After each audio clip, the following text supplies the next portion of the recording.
sau tan bay lý trong ngày bỏ vía cứ standard ok tại một đòn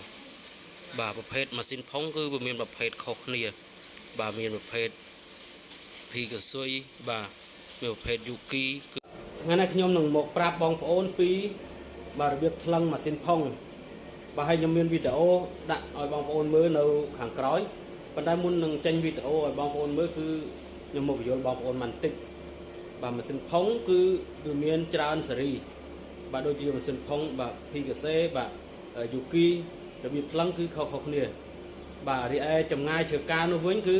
បាទ Yuki គឺយកចម្ងាយបាក់គៀកទេយកមិនសូវតាន់3លាយទេបងប្អូនហើយ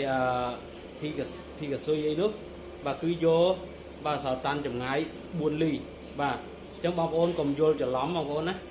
បាទអញ្ចឹងរបៀបថ្លឹងគឺវាមានបែបហ្នឹងម៉ាស៊ីនគឺវាខុសគ្នាយើងធ្វើខុសគ្នាដែរបាទបងប្អូនបាទនេះគឺជារបៀបថ្លឹងម៉ាស៊ីនផុងបាទហើយយកចម្ងាយជ្រើការរបស់វាពេលដែលយើងបវលមកជុលចុះក្រោមអស់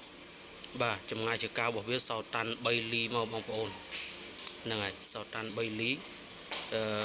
ចម្ងាយរបស់វាគឺស្តង់ដារអូខេតែម្ដងបាទប្រភេទម៉ាស៊ីនផុងគឺវាមានប្រភេទខុសគ្នាបាទមានប្រភេទ Pegasus បាទមានប្រភេទ Yuki គឺយកចម្ងាយខុសគ្នា